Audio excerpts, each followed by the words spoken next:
understand what you're saying. No. There it is. Let's hear it. Well, let's hear it. Talk to us. Uh-oh. Beadle and Decker, taking on sports talk like no one else. Michelle Beadle, I'm just helping. I'm helping America one by one. Cody Decker. I 100% believe in revenge. Revenge is a great thing. Back to the sports. Back and ready for more. Every time I tune them out, they pull me back in. It's Beadle and Decker. Here's Michelle and Cody.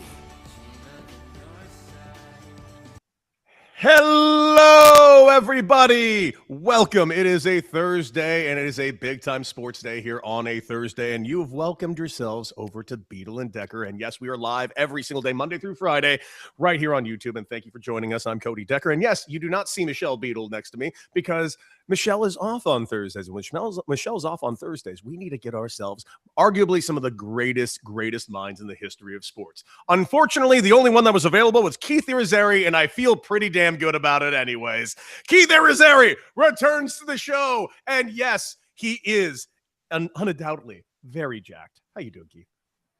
I mean, I was better like 5 minutes ago when you were singing my praises off the air, and then we get on the air and you just talk about like, oh, we're lucky to have this guy. Yay. Woo! Oh, just so we're all clear, Keith Irizarry is everywhere. NHL, MLB, SNY last night, VSiN next week. Just you name it, he's there. He is a jack of all trades and, of course, a former podcast co-host of mine. You and I ran a show called Buff Bets. It was undoubtedly the most jacked radio show that's ever existed.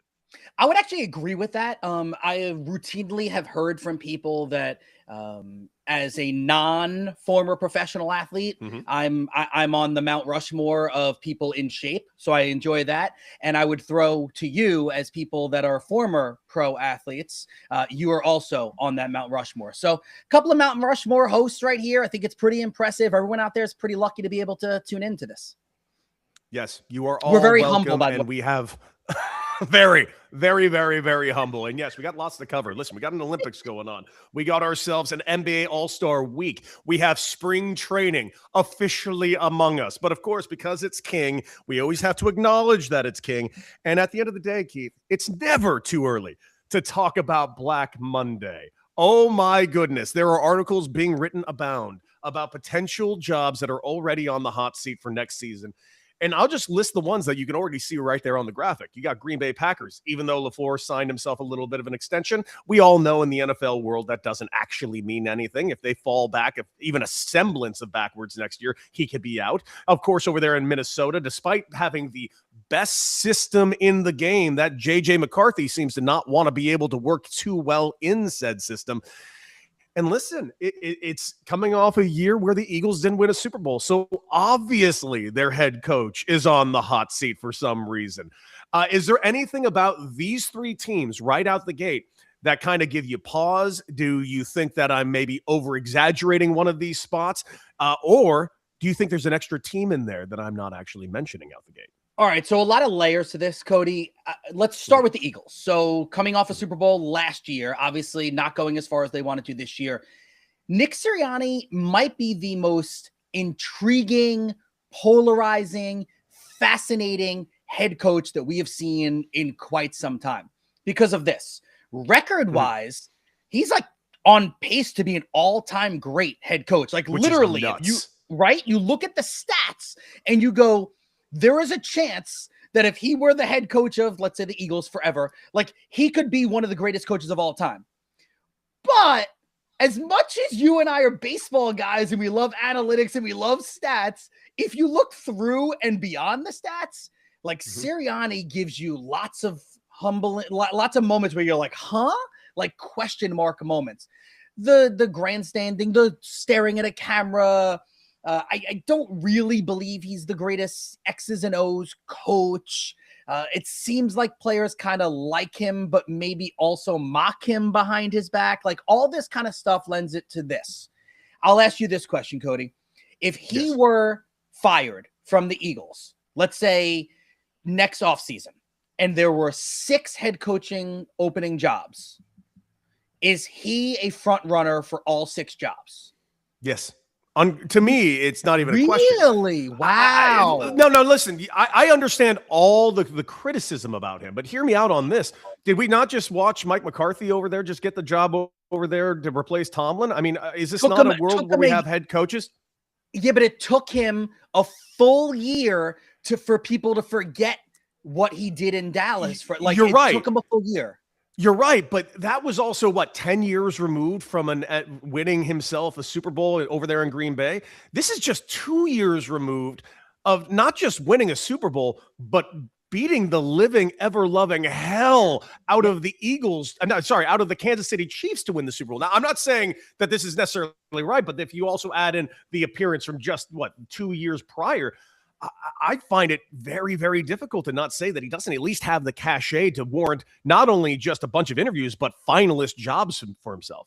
So you would say that his personality, like the stink of that personality, would not rub organizations the wrong way? Oh no, it absolutely would. No question about it. But I mean, you can't, the one thing you can't disagree with is simply the track record. And the fact is, who has been the guy around that's beat Patrick Mahomes in the Super Bowl? You got Tom Brady, who's announcing games, and you got Sirianni over there at the Eagles. Now, I'm not saying this is a perfect scenario. I sure as hell am not saying I want him over there with my Raiders. And by the way, I guess I should go ahead and add the Raiders to the hot seat. I'm only basing this not on anything Clint Kubiak has ever done. I'm basing this on the one and done Raider head coaches that we have seemingly done for the last decade. So, Clint, enjoy your 5 years worth of money for your 1 year's worth of work. Congratulations. There is a team I'd like to throw in this list also, by the way. I just want to double back really quickly. Just for frame of reference, I don't believe that Nick Sirianni should actually be on the hot seat, and I don't believe that he's going to lose his job in Philadelphia. It's just he's one of the coaches you mentioned and one of the teams you mentioned. So I wanted to get into that. I understand why he might be there. I don't believe that he should be, and I don't believe that he will get fired. Go ahead, Cody. Sorry. No, and I agree with that wholeheartedly. But there is a team that's been thrown in here. Jeets22 says, I would also like to add Washington to that list. What do you think? Just a year removed from the division championship game, and of course a step back last year, but some injuries in that season. What are your thoughts on Washington possibly having a hot seat situation? No, I would disagree on that one. So here's where you are in Washington. Jaden Daniels took the world by storm as a rookie, and then his second year, he's injured basically the entire year. There was ups and downs there.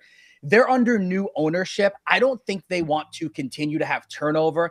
I think Quinn has a little bit of a longer leash there. I think it would take another 4-13 season, and I still think he would get one more opportunity. Yeah, I don't think he's gone anywhere.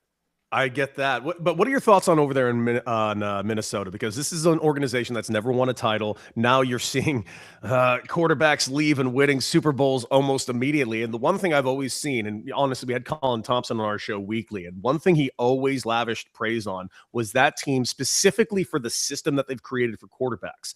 And we've seen it. We've seen Sam Darnold go in there and be a 2-time 14 winner in the NFL. We've seen Daniel Jones just dip his toes into that system and then go over to the Colts and absolutely reinvent himself. The only one that we haven't really seen do it, and of course Kirk Cousins and his reinvention of his career over there in Minnesota. The only one we haven't seen actually succeed as a quarterback in the system is J.J. McCarthy. Does this team need to go get their hands on a quarterback that can work in the system just to save this cat's job? Well, that's going to be the biggest question mark in this one. Do you believe in J.J. McCarthy? If you believe in J.J. McCarthy, a guy that you used a high first-round selection for, that has had a few moments in the NFL where you go, he might be good. Most of the moments have been either standing on the sideline with a clipboard because he's injured or falling down on the field because he's getting tackled. Yeah, I think you got to go get someone. And I would imagine that you and Michelle would hate this move. All right. I like knowing you for a really long time, knowing Michelle on and off for, the last year and a half and being on your show when you guys were on radio. And now this, I think you go get Aaron Rodgers. That's what I really. Yeah. I'm going to get Rodgers. I know that he may not want to do the Favre thing to continue to just go every. That's what I was going to say, dude. It's straight up Favre. I mean, it's with the exception that you decided to sprinkle in a little bit of Pittsburgh into the mix in between, but It's straight Favre. Listen, from a Rodgers standpoint, I don't know if he would want to do it. If I'm Minnesota, I think that he would be the perfect fit. Again, I understand that people don't like Aaron Rodgers. They think that, his personality is grating and all this kind of stuff. You and I talked about this actually before the Pittsburgh Steelers season started, and you guys both kind of disagreed with me a little bit on what I thought he would do in Pittsburgh. He was good in Pittsburgh again. His numbers were solid. He's not that MVP Rodgers anymore, but Aaron Rodgers is putting up numbers you can win with, you can get to the playoffs with. And I think this Minnesota team as constituted would probably be better than that Pittsburgh Steelers offense was. So a Rodgers to Minnesota makes a lot of sense. If you really, truly don't believe in JJ McCarthy, you could go get a Kirk Cousins, bring him back home, see if he's got anything left in the tank. And if you really, really don't believe in him, the next option is Tua. Tua's going to get let go from Minnesota, from Miami. He's talented. You just don't know if he can stay on the field. And by the way, Minnesota plays indoors, right? True. And if there's one thing we've learned that cat's allergic to, it's anything below 45 degrees. And he would struggle at Chicago and Green Bay, but okay. He would struggle on the road. It's going to be problematic for 2 games a year, no question. But the rest of them, watch out. This one's kind of a layup. I'll throw this on there because, the Jets will likely be on this list if they have a semblance of this season again. I guess we could just always mention the Jets when it comes to hot seats. They're just the Jets. To quote the great Craig Carton, they're just the same old Jets. Yeah. And they never will not be. Tavio775. I saw that. I mean, clearly the Jets are on there. I think that Aaron Glenn was already on the hot seat after this year, and I think that they were trying to get rid of him. They just didn't have any options. I will quote the great Amy Trask, my former, co-worker at CBS for 8 years. If you're going to fire someone, the question you have to ask is, then what or and what? So you don't just fire someone because you think you're supposed to fire them or you have to. You have to have a plan. I don't think the Jets were able to get anybody they thought would be better than what they have with Aaron Glenn. So you rock with them for a little bit, see what happens. Hopefully last year was a glitch. It probably wasn't, and Aaron Glenn will probably be, the most sought after defensive coordinator next year. Now, I got to ask this question because it's one of those questions. Every time we talk hot seat, we always talk about those other names. And there was a name in the college rank that I was kind of excited about this year. And I thought maybe somebody would throw the bag at Marcus Freeman. And that would have made me a little excited. Whether or not it would have worked, I don't know. I would have just liked to have seen it. But we'd be remiss not to mention that this name is brought up all the time. Would Prime be a good addition to the NFL ranks? And are we just biding our time until it happens? All right, so when Prime, Coach Deion Sanders, had Shedeur and Travis Hunter, I honestly thought yes.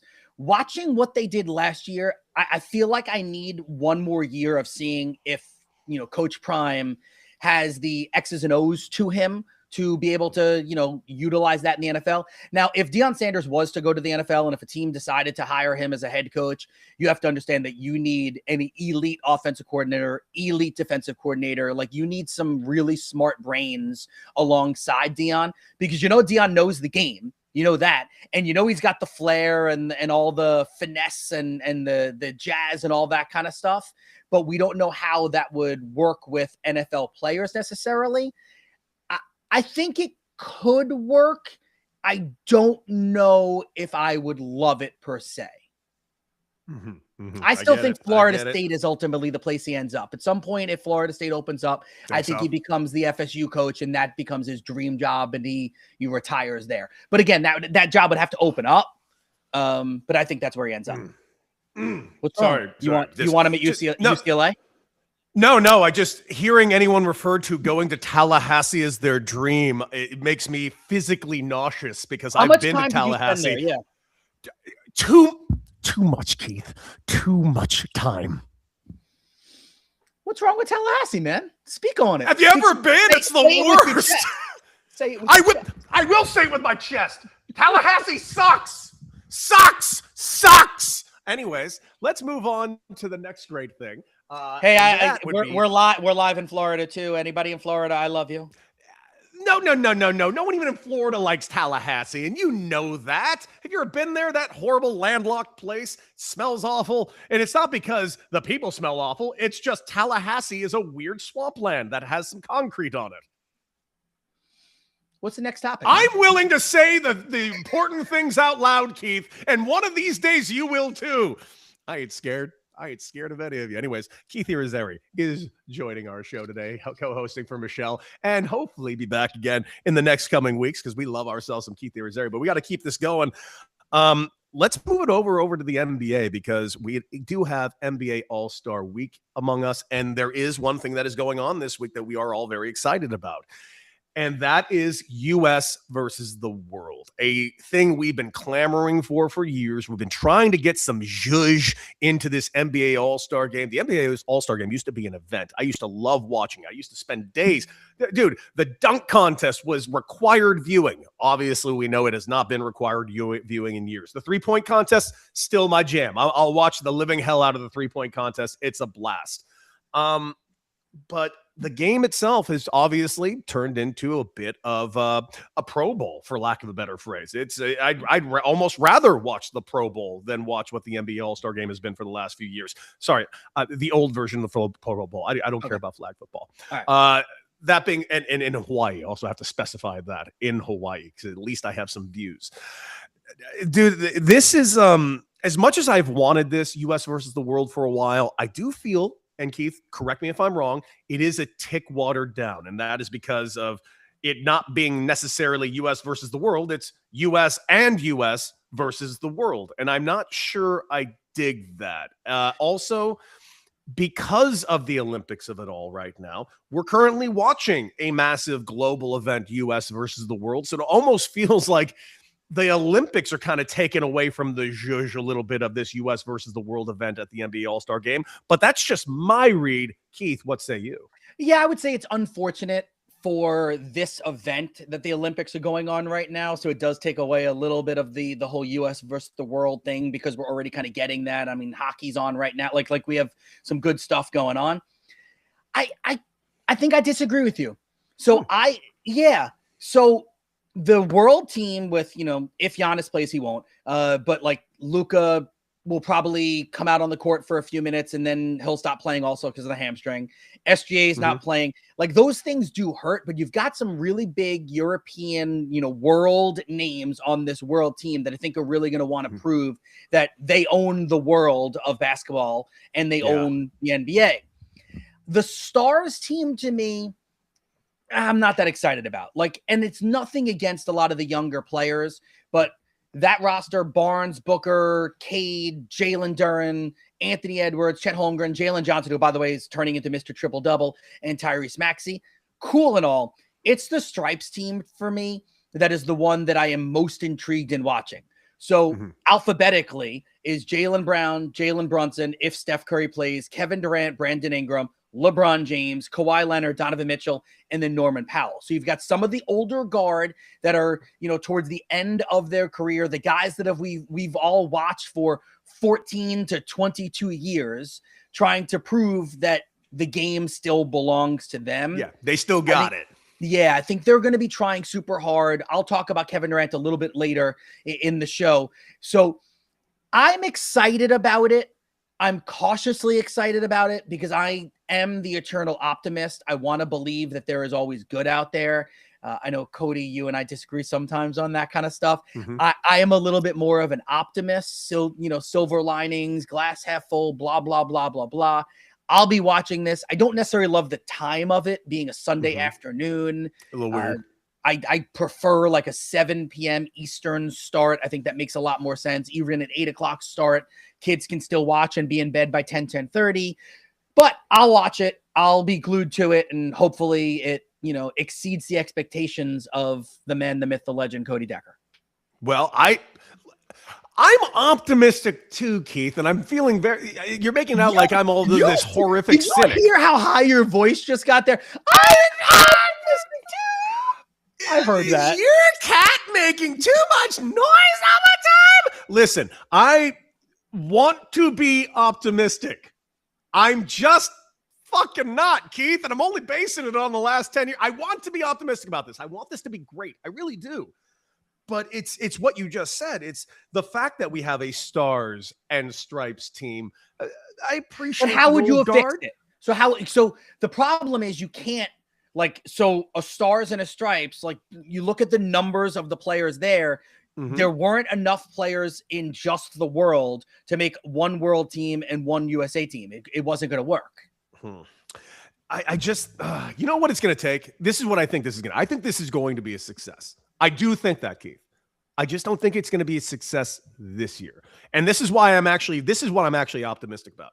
I think they're going to do this. It'll give it a little bit of a push from previous years. I think the world team is got something to prove, as you just said, and I think they're going to beat the shit out of the U.S. teams. And if they do that, next year, U.S. coming back big time, and we're going to have ourselves a real kind of battle in next year's All-Star. That's what I'm hoping. I'm legitimately hoping the world wipes the floor with everyone, just so next year, all right, we're doing this. Very Redeem Team-esque.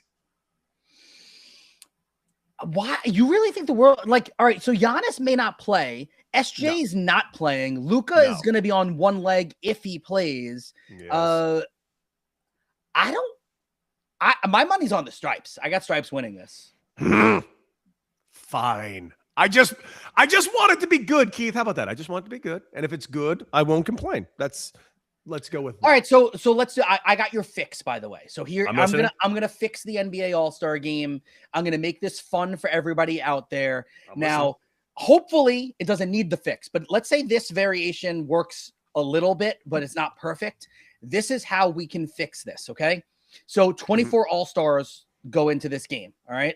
Yes. 24 divided by 3 is 8. So we're gonna make 8 teams of 3. We're going to have 3 captains. We're going to have 8 captains. They're going to end up having the opportunity to draft 2 other players onto the team, and it's going to be a 3-on-3 tournament. We're going to set up a bracket. It's 8, like an 8-team bracket, and it's going to be, 1 game elimination. So if it's, let's say for this year, LeBron's got a team and he's got his players and he gets matched up with the Durant team in the opening round, winner advances, loser is done playing. And I think there could be bragging rights there too, because it would be kind of cool to win. Think about how much a few of these teams care about winning the cup, right? Does the cup really matter? Probably not. But a few of these teams really got into it and wanted to win. Like the Knicks really wanted to win this. The Spurs, I think, really wanted to win this, despite the fact that Wemby didn't play that much. The previous years, the Lakers, the Bucks, all this kind of stuff. Imagine that. 8 3-man teams. You go 3-on-3. Each game is to 11 by ones. Let's say, I don't know. We'd have to map that out, and you get a. So it's kind of similar to it's kind of similar to the NHL All-Star Game, where you have kind of shorter teams and just. I see what you're doing here, and I'm listening. Yeah. I'm an idea man. Keith Irizarry. Idea man. Let's move on to another thing that's taking place in the world of basketball, Keith. I'm really glad you're here for this because there seems to be a conundrum taking place, and it's a conundrum that's been taking place for about the last 3 years now, ever since the portal was open and ever since the paying players for their likeness was available, and then NIL turned into teams just flat out paying players. And I still think, even though we opened up Pandora's box with no real, regulation or relegation or any type of gation, I don't know what to say other than I don't know what to do about this situation. And I love that you're here because we have ourselves a Darren Peterson problem, and it's a unique problem because this is arguably the highest touted prospect in all of the NCAA playing for Kansas. But has he played a couple of games despite being paid $3 million? It's like he's already got the load management down, and now you're starting to see NBA voices starting to kind of say some things. This is hurting him. This is hurting the game. This is hurting the team. But also, Bill Self comes out and puts down a pretty prominent statement saying, listen, these injuries that he had were real. He had a hamstring.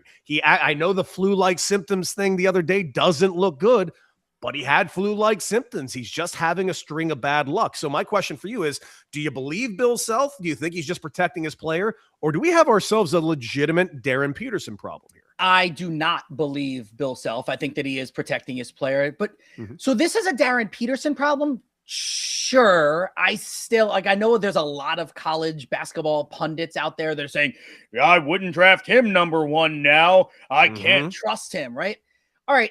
This isn't about trust. This is about regulations against these players being allowed to go pro right out of high school. Ever since that became a thing where you weren't allowed to go, you knew there was a chance that some of these players were not going to care that much about college basketball. And I know he's not the perfect example because his career ended up not living up to the hype, but Ben Simmons did that at LSU. Ben Simmons, I don't think he ever went to a single class. Like, he failed everything and then just dropped out of school before everything was done. Like, they made the NIT, I believe, and he dropped out of school instead of going to the NIT. Again, not a great example because it didn't pan out for him. Darren Peterson is still super uber talented, and when he's on the floor, he's awesome. But missing 11 games, missing some of the biggest ones against the Dukes of the world, and then missing a game where you were out there for warm-ups, you went back into the locker room and just decided, Coach, I can't go. Exactly. The optics of it stink. And then if you want to add more optics to it, the fact that the NIL money I think he got was like $3.5 million or whatever it was, it leads you, and I don't remember where I saw this, but someone had posted, like, is it better off to spend, $3 or $4 million on this, otherworldly talent, singular talent, or get a bunch of really good talent and spend, $800,000 to $1 million on all of those guys and build out a well-rounded roster? It might be the latter, but guess what? If Darren Peterson plays in the NCAA tournament and this Kansas team makes a run to the Elite Eight or the Final Four, we're sitting here on Thursday, February 12th. You can forget this conversation because he would have paid off the dividends and gotten them far into the tournament. I don't know what the answer is. I do actually. No, I do know the answer. The answer is this: stop with the regulations. The NBA should allow kids to declare for the NBA right out of high school if they're, good enough to do. And then the NBA can decide whether they want to draft these kids. It worked for some. It didn't work for others. For every LeBron James and Dwight Howard that there was a Taj Red McDavid. Go ahead, Google him. I'm gonna Google him. It's just no. I agree. I actually never really understood the one and done college thing. It's always been kind of weird and puzzling to me, considering the fact that I get it in the NFL ish. If you're an 18-year-old stud, you going at a high school into the NFL is not a realistic transformation, considering the fact that just where the physicality of the NFL compared to college is, let alone where high school is. Baseball, you can be drafted at 18. You've seen this. You've seen the Kobe Bryants of the world in the NBA be able to do it. But I understand and agree it's far and few in between.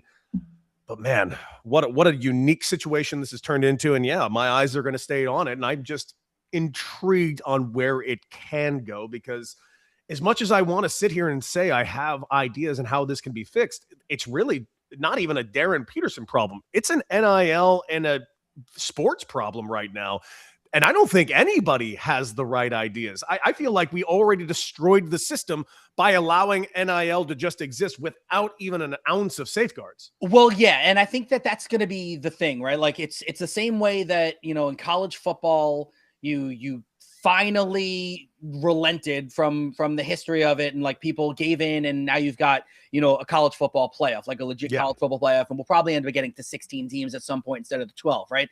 So it's you come up with a solution. The solution is probably not perfect. You tweak it a bit, and at some point you get as close to perfect as possible. Right now, I think allowing these college students to get paid for their name, image, likeness was the right move. Agreed. There's just no real checks and balances on that. At some point there needs to be. The transfer portal in a vacuum is actually a really good thing. But the problem with the transfer portal is, again, no regulations on this. So Cody Decker, the baseball player, let's do that, goes to you. You only played at UCLA. Am I correct? I only played at UCLA. Yeah. So let's say freshman year, you go to UCLA, you were promised the world and they don't play you at all. Right. So then you transfer, and you, not because the coach left, not because you were homesick, like, and none of that stuff, like no human things. You just didn't get the playing time that you thought you were going to get. So you transfer. Let's say you transfer to Cal. Okay. So now you're at Cal. right? Mhm. Sophomore year, you again were promised the world. Things don't go perfectly for you. Now you transfer and you go Division II.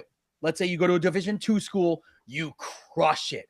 I mean, like the daddy rakes is what you say, right? Like you dominate, right? Now, senior year, you're going to transfer again, and don't throw up on the microphone, but you transfer to USC. You want to stick it to UCLA because they screwed you your freshman year. So you go to USC and you have a nice senior year, and then you get drafted and you go pro. You've done 4 colleges in 4 years, all because you were a little bit soft your freshman year, and you were disappointed that you didn't get the promises that were made for you weren't handled correctly. That's it. And I can't stress this enough. None of the promises made to me at UCLA came to fruition, and I had to play myself into that situation because honestly, that's how college sports actually work. I agree with you. Every kid that's going to their college team is being lied to at least a semblance of a lie, or just flat out being lied to. By the way, it's funny you said that exact example. I went to UCLA because USC screwed me over on the amount of money they offered me. And I made them regret it every single year. Love it. It was good Love times, man. Yeah. Listen, I love the fact that I have Keith Irizarry on today for multiple reasons. Not only because he's a good friend and a charming, handsome, jacked man, but also because he's in New York City. I'm in Los Angeles, so we got the coast covered. And of course, over there in Chicago, covering what I still think is probably the best city in America, our producer, Shane. It's time for Shane's Quick Hitters.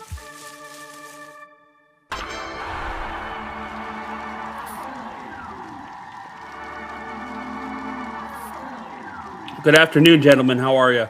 Fantastic. Now that we're looking at you, my guy, what is up, Shane? Can you send me a pizza? You don't want that. I'll send you a good pizza. Whatever you got, bro. Give me something Chicago. Let's go. What is the number one? What's the best professional sports all-star festivity? Hockey. Oh, baseball. Not even close. Baseball. Hockey. Baseball. Why, Hockey. Keith? I mean, the Four Nations was undoubtedly like just perfectly put together. The way you split up the teams, the magic of it, everything was amazing. Now, I also understand that I work for the NHL, so I'm a little bit more tuned into it. And the mainstream US fans don't necessarily, love hockey, but I think the hockey playoffs, hockey all-star game, they got it right, and hopefully they stick that way. I do agree that they got it right. I love the Four Nations. Let's make no mistake. I love the hockey all-star game. It's baseball. Major League Baseball's all-star game has not needed to do any gimmicks at any given moment because it's just a solid game where both teams actually do play relatively hard against each other. Then you add on. Didn't you have a swing off for home runs? You got to try new things, man. We can't just play 20 inning all-star. They tried something. Well, they did change an extra inning rule because, frankly, there have been ties in the all-star game, and those were mistakes. By the way, I also work for MLB Network, and I love the baseball all-star game too. It's hard not to love the baseball all-star game. And listen, I love the festivities that the NHL does as well. But for me, the home run derby of festivities is king. I love me the home run derby on top of the all-star game. Not to mention it's like a week long of festivity. Major League Baseball, I give Major League Baseball a lot of crap for a lot of the things they do and try sometimes. I really love what they've turned the all-star game into as far as like a week-long event. I really think they've killed it. Shane, before you move on to the next topic, can I get a clarification in your question? Was it just the game, or was it the entire festivities? No, the festivities, all of them together. All right, then I have to double back, and I'm with Cody on this one. If you include the home run derby into this, then it's the baseball festivities. All right, I thought we were just talking about the singular game, like just the all-star game. No, baseball would be number one. Yes. By the way, that being said, Four Nations is awesome. Oh, it's great. I really love it. Yeah. I really love it. Is there a clearer sign for an MLB lockout than what we've seen in one-year deals and deferred money? Cody, I'll let you go first on that one. Dude, I think the 1-year deals is all you need to see right now to prove that we are definitely going to be going. Guys got to get their money. Guys are actually opting to sign their 1-year deals so they can get their 18, 15, $10 million, even the $5 million deals, because they don't know what that money is going to look like next year or when next year is going to start. Because when the season starts, whatever deal you sign, you ain't going to get that money back in between when you're kind of locked out and or on strike. I think this is going to be a really, really unique time for Major League Baseball and the Players Association. And I got to hand it to the owners, man. They've done a good job of not trying to vilify players this go around because they don't need to. They got the Dodgers to vilify instead to try to get their hands on that salary cap. I don't like where this is going because it seems like the owners are doing a really good job of almost kind of cutting the players out of the negotiation altogether, because now the narrative is one team's got money and no one else does, even though that is just so false. I don't know what to do with myself. What's going to be interesting about this, and Shane, to just answer your question, yes, I think that we are headed towards a lockout. But just to dive further into it, what's going to be interesting, if you believe in conspiracies and if you believe that you need a singular entity to be against, it is Cody's LA Dodgers. So the LA Dodgers, for all that the New York Yankees used to be the evil empire, the Dodgers are like exceeding that now. I mean, they are literally purchasing like every human being that can play baseball that is good is getting a contract from the LA Dodgers if they're even moderately available to be, given a contract, right? So maybe the conspiracy here is that Manfred's almost allowing that to happen to show all the other owners that we need, to curtail this. And if you guys can all get together and bond and band together, then we can get this fixed. Maybe that's that could work. And you all just bond against the LA Dodgers and boom, it's fixed. Yeah. It's the narrative's getting louder and louder too, because now it's on CNN. You see somebody coming on CNN. You see Bob Costas going on a thing. He's like, so does baseball have a Dodgers problem? He's like, well, by George, do we ever? No, they don't. In fact, I would make the argument that Major League Baseball thinks they have a Dodgers solution when it comes to this next CBA. All right, next one. Right before the show, Nick Castellanos was cut by the Philadelphia Phillies. This was rumored. He was owed $20 million. He was a negative WAR player last year. Do you want Nick Castellanos as a 4th or 5th outfielder on your favorite team? Yes, I do. He's worth a flyer. Honest to God, he is. What? Wait, hold on. Are you saying as in like Cody's LA Dodgers? Sure, why not? Why do you keep saying my LA Dodgers? I played for everyone in the National League West except the Dodgers. Because every time you were ever on any of my betting shows, you always give out LA Dodgers bets. Because they paid money. Yeah, exactly. And you live in Los Angeles or somewhere in that area. I was in New York at the time. But your heart was always in LA. Buddy, I root for the San Diego Padres and Arizona Diamondbacks, and I'm not even quiet about it. That being said, no, they're your Dodgers. The Dodgers is just free money in the gambling sphere, especially at the time. The fact that Mookie Betts was always negative, like plus money for like 1.5 total bases was hilarious to me. I'm like, wow, Vegas really doesn't know what that means. Mookie Betts. That's the name of this bet. Exactly. This is Mookie Betts. This became known as Mookie Betts on Bettor's Eye for 3 years, because when we did our best bet of the day, I was dominating whenever I gave out Mookie Betts plays. So I named this as Mookie Betts. Yeah. Yeah. So I apologize for giving out my Dodger plays, but it was free money and I gave out great info. Fair enough. All right. Now, you can go on with your answer. Yes. So you want Nick Castellanos. Yeah, I think he's worth a flyer. Yes, he was a negative WAR player last year, but he's a roller coaster type guy. He has down years, he has up years, and he seems to bring a lot to a team. I really think, if nothing else, having him as your 4th outfielder, especially because it's not going to be driving up a huge price, I think that is absolutely worth a stab. I could see a San Francisco Giants getting their hands on him. I could see a New York Yankees grabbing him. I could see a Boston Red Sox, who seemingly don't want to sign anybody, grabbing them. Yeah. So Red Sox and Mariners are two teams that jump to my mind quickly. Also, if you believe that Nick Castellanos is a good clubhouse guy, and you might know that better than me, Cody, but if you think he's a good clubhouse guy, like a Detroit Tigers might be a good place to be. And a return home for him. You know, we just saw Verlander go back to Detroit. Yeah, I think there are options for Castellanos. Like, if you are like, I don't agree with the Yankees necessarily. Goldschmidt worked for half a season, and now he's going to probably get squeezed out and not really be in the starting lineup. I'm not sure that they would work necessarily. I don't think the Mets really work for Castellanos. I also don't know if he would want to go there. I do. Your Giants one is interesting because it's kind of like what they do. They get a lot of the older veterans and hope that it works. My money would be on Tigers, Mariners, Red Sox, those three teams. Yeah, I think those are all really good picks. Listen, how about this, Shane? You're a Chicago White Sox guy. Would you take him as an extra guy for your team? I could see that being a decent fit. Well, the thing is, Cody, he wouldn't be an extra guy with the White Sox. He would immediately be the best outfielder on the team. You've got Luis Angel Acuna, you've got Andrew Benintendi, and who's a switch hitter. I'm told. Yeah. Apparently, you guys wait for my shiggles. Wait for my shiggles, please. Wait for my shiggles. All right. Yeah. Yes, I would take Nick Mega Castellanos in a heartbeat.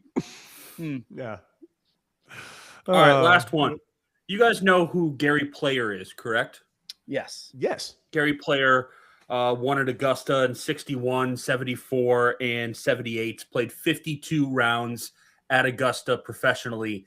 He went with his grandson a couple days ago and asked to play the course at Augusta, where he's won majors, and they turned him down because he didn't have a full member with him. A full member, even if you're Gary Player, has to be with you to play Augusta. How ridiculous is that? Yeah, I mean, so there's nothing more to this story than that, like, because I didn't see this story. Like, that's no, like back in the day, he talked some shit about Augusta and called it the worst major. So maybe they're still holding on to a little bit of resentment, but there's no more to the story outside of Gary Player wanted to walk on and they wouldn't let him. Right, like there's no real controversy. Like, if there's nothing there, this is an absolute travesty. When like that would be like telling Michael Jordan that he can't, I don't know if he has a grandkid, but if he did have a grandkid, that he can't go shoot around in Chicago. What's it called now? Is it United Center now? United Center, yeah. It is, right? Yeah. He can't go shoot around at United Center. Sorry, your grandson isn't on the cleared list. That is stupid. Yeah. That got my blood boiling this morning. So there's been this ongoing thing for years. You know how everyone wants to grow their game, and there was a quote that was constantly thrown around back in the late 2010s and early 2020s about PGA and golf itself growing the game, and it has exponentially grown. And I think COVID kind of played into that because golf courses opened up and people were able to go kind of golf and still socially distance during COVID. So a lot of people got into golf, which led to a lot of people getting into watching more golf. But there has been this massive pushback to actually lately shrink the game of golf because they're trying to say, no, too many people are getting into this and too many people are kind of trying to change the game. And I'll use last week as an example where I do think the Waste Management Open is a phenomenal way to grow the game. We've had a lot of problems at the Waste Management Open, and you also see a lot of assholes like influencer Jack Doherty, who has now been banned from all PGA events forever for yelling in the backswing or paying people to yell in people's backswings, which I agree with. And now there's a massive call to shrink the game. And this is like a prime example of that. The game doesn't necessarily need to shrink. It's still shrunken. If Gary Player can't go into, that's insane to me. Shane didn't like your answer. No, I love your answer. I thought you were going to follow up, Keith. Oh, my thing is grow the game and throw out all the rules. I mean, I hate live golf, but you know what I like about live golf? They can at least wear shorts. The dumbest rule in the PGA currently, in my opinion. Let them wear whatever the fuck they want. It's golf. I don't understand why golf still, despite its exponential growth in like the last 10 years, is still so far stuck up its own ass, it doesn't know what to do with itself. Yeah, there's a few sports like that.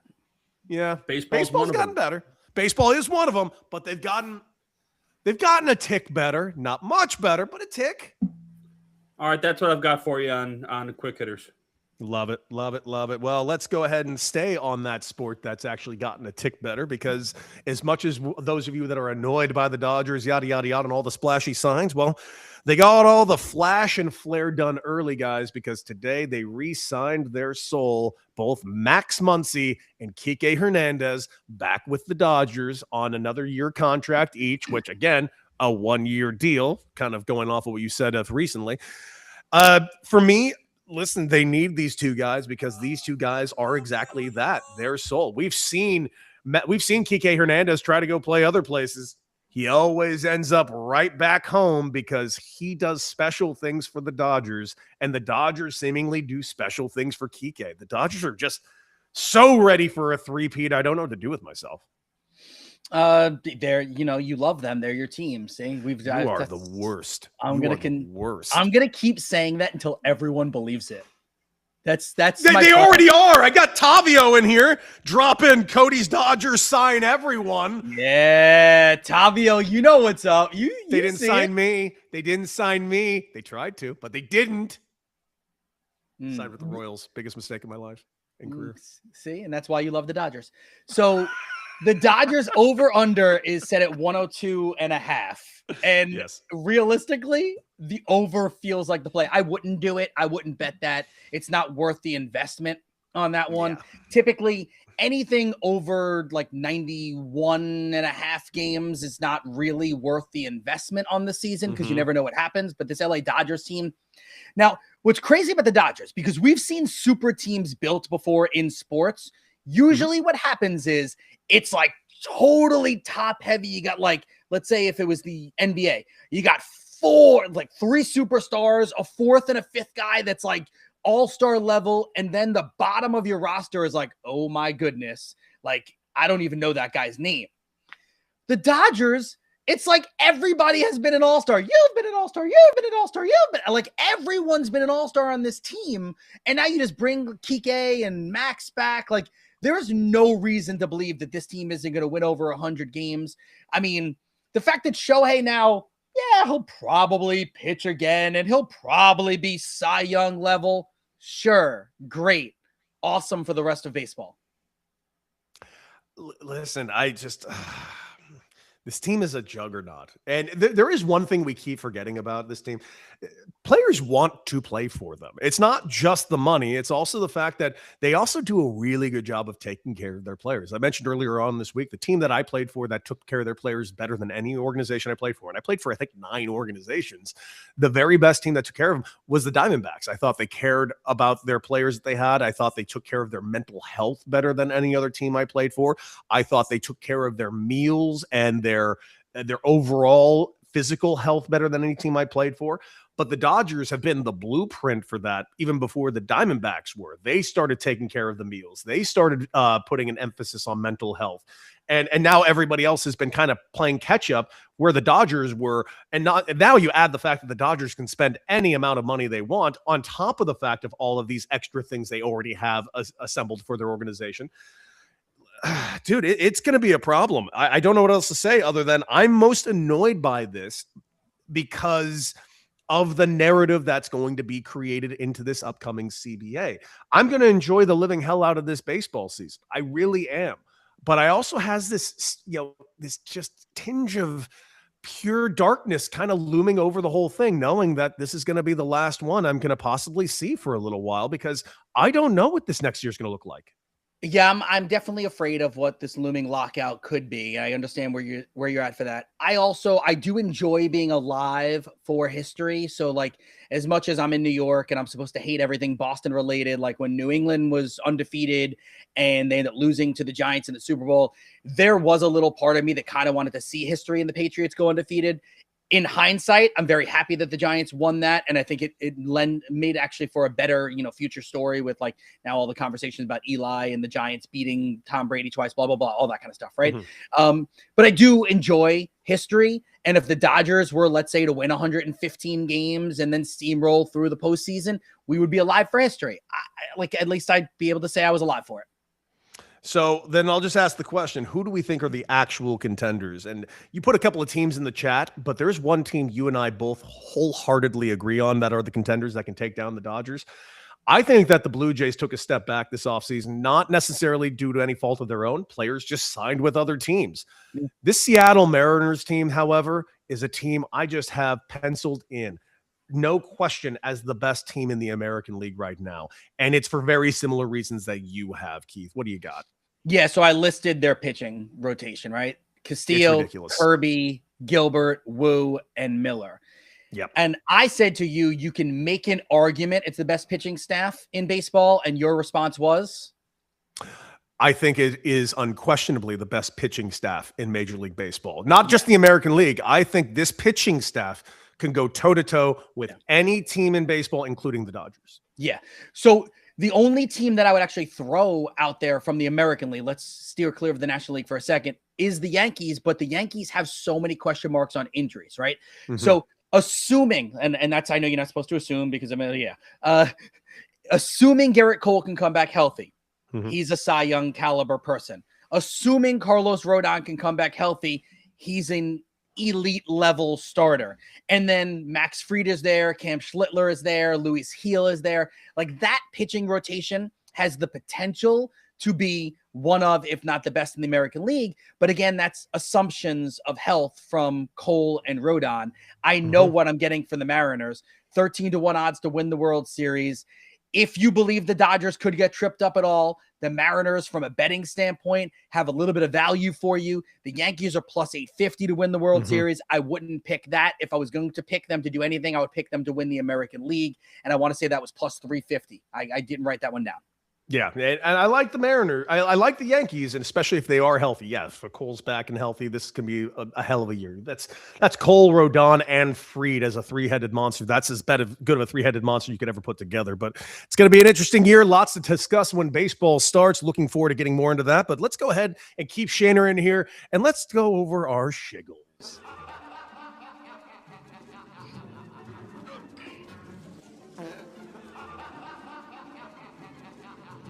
All right, I'm going to keep this very, very simple. I don't know if any of you saw it. I referred to it yesterday on the show, of course, but I don't love pro wrestling anymore because I used to be a big fan. And by the way, that doesn't mean I don't appreciate what pro wrestlers do. I find pro wrestling to be a proper, a good American art form of storytelling. And I do think it's combat-paced morality tales. And I do think it takes a lot of work and a lot of cooperation to do that type of storytelling. And yes, they are all athletic, but I have an issue with pro wrestlers conflating what they do with pro athletes. And I'm going to cite earlier this week, Logan Paul. And I hate the fact that I have to talk about the Paul family 3 days in a row, but Logan Paul sitting there with Tom Brady, arguably the greatest, not just football player, but based on numbers, maybe one of the greatest athletes who has ever lived in our lifetimes. You have Logan Paul saying that he can compete with him on a football field, granted flag football, and saying, and then out of nowhere, not only mentioning the athleticism he has because of what he does in the WWE, of which led to Tom Brady saying, that's cute, but also, and I can't believe I'm saying this out loud, citing his fucking high school football stats to Tom Brady. Jesus, I know that wrestlers are delusional. Every wrestler I've ever met is an ungodly, delusional human being. But Jesus, guys, what multiverse have I just transferred to? I will respond to you in my best Tom Brady. Yeah, that was cute. Yeah, it was cute. I got nothing. Wrestlers are athletes, But They stop are referring to yourself as pro athletes. very athletic. Very athletic. But if you are a professional athlete as a pro wrestler, then I'd like to also add in rodeo clowns and the exact same thing. Circus du Soleil performers would be the exact same thing. All of which is athletic and all of which is very impressive in their own rights. But it's not pro sports where you're actually competing against another human being. Wrestling requires cooperation from everybody. Right. I mean, if pro wrestling didn't have the ending already figured out, then you could change that conversation. If there was really a winner or a loser and it wasn't already scripted out, you could have that conversation. To me, pro wrestling, and I watch a little bit with my boys, with my sons. To me, it's athletic soap opera. That's what it is. And that is cool. It is enjoyable. Yep, that is fun. No problem. And Goldberg didn't he play for like the Vikings or something? It's not to say that some of these guys aren't. No, a lot of them are ex-football players. Macho Man Randy Savage played 2 years of minor league baseball. Yeah. Roman Reigns played up in the Canada to play. The Rock played in the NFL briefly in like a practice squad. Like, these are all athletes, but let's not call it professional athletes. They're not. It's not the same thing. People's eyebrow. It's fantastic. I've noticed how good you are. You look just like him. I just keep doing it. Yes, I do. What do you got, Keith? Him and Robert Saleh. All right. So for me, Kevin Durant was asked about the All-Star game, and he immediately started bashing the Europeans. So he was, being questioned. He was like, yeah, everyone's talking about us old dudes. I want to read you the quote. He said, you should ask the Europeans and the world team if they're going to compete. If you look at Luka Doncic and Nikola Jokic, now let's go back and look at what they do in the All-Star game. Is that competition? So we haven't questioned what they've been doing, but we're going to question the old heads and the Americans. He went further and said, but these two dudes out there, Luka and Jokic, they don't care about the game at all. These dudes just be laying on the floor. They're shooting from half court, but you've got to worry about the old heads playing hard. I can read between the lines, bro. It's just an overall topic that everyone's been talking about. Durant has spoken. I'm watching. All right, you got me. You got me, KD. I'm watching the shit out of this game. You got me. Yeah. I'm in. Good. I'm Good. So in. More of this, please. More of this. Shane, what do you got? All right, back when the White Sox traded Luis Robert to the New York Mets, the main piece they got back was a man named Luis Angel Acuna, the younger brother of Ronald Acuna. Ronald Acuna, who's a switch hitter. Luis Angel Acuna, not a switch hitter, unless you ask White Sox GM Chris Getz, who for the last 3 weeks has been doing media appearances, whether it be immediately following the trade, whether it be at Sox Fest, whether it be at spring training. He's back in Chicago today. He was speaking on it yesterday. Chris Getz, the GM of the White Sox, who made this trade, believes Luis Angel Acuna is a switch hitter. And coming on the heels of the White Sox misspelling Munetaka Murakami's name in his locker for spring training as Munetaki Murakama, coming off of that, I can't do it anymore. Maybe they're going to train him to be a switch hitter. That was why they traded for him. And maybe they wanted to come up with a new nickname. I understand it happening one time, like in the intro presser, and then like somebody tapping you on the arm after. And I saw four different. Real quick, he's not a switch hitter. He said it 4 times on 4 separate occasions. Yeah, this is the man who evaluated this talent to come over, who's a 4A player, by the way, but he's out of options, so he's going to be on the team anyway. It's a fucking salary dump. But it's just embarrassing, and I can't handle it anymore. You know what sucks is I've known Chris Getz a long time, and I really like Chris Getz, and I can't defend it at all. I got nothing. Not this one. No, not on this one. You gotta know. You gotta know that you traded for a guy that isn't a switch hitter. He's just right-handed. Just right-handed. Just gotta know that. I wish there was another way to say it, but guys, this has been an incredible show so far. And listen, we're wrapping up right now, so let's just go ahead and do it. Let's reflect. Reflections. Keith, we love having you. Any chance we ever get, what are you reflecting on today's show? Oh, let's go New York, baby. Go New York, go New York, go. Now, the New York Knicks, in the history of the Knicks, have had some, great players, Hall of Fame players like, Patrick Ewing and Clyde Frazier, Willis Reed. They also have had cult following type of players. Chris Childs was on that list. Remember Linsanity with Jeremy Lin? Yeah. And now the Knicks have Jose Alvarado. He was born and bred in Brooklyn, went to Christ the King High School, went off to college and was a pest in college, then went to New Orleans and became a pest there. Now is a New York Knick, comes back home and goes off for 26 points. It's 3-pointers, 5 steals, and the Knicks have the greatest player of all time wearing their uniform in Jose Alvarado. Now, I say all that to say this. That's how Knicks fans are going to feel. Yes. Alvarado is a fine NBA player. And I like the signing. I do think he gives them some grit, some grime to their team. And when you have a championship caliber roster, you add championship caliber roster positions to it. I love the addition, but let's temper our expectations. Jose Alvarado is not an 8 3-pointer per game guy, but my goodness, he was fun to watch last night. Yeah. Yes, he was. Yes, he was. Shane, what do you got, my guy? You go ahead, Cody. I'll keep it tight for Keith here. You got it. Mine is simply this one. Keith, I love having you on, and so did all of our listeners today. Everybody just talking you up. They absolutely dig you. Can't wait to have you back over here on Beadle and Decker. As always, you're a phenomenal guest co-host, as always. And how good are you? It's very simple. I was very bullish. I was very, not against, but I was very cynical about this upcoming NBA All-Star game. And the way you read that KD quote to me has changed my mind. I'm going to be watching the shit out of this on Sunday at 2 p.m. Weirdest time ever for me to ever tune into an All-Star game. But you bet your ass I'll be there, my guy. Keith got me. Keith got me. Yeah. Shader. No, I'm good. I'm good on reflections today.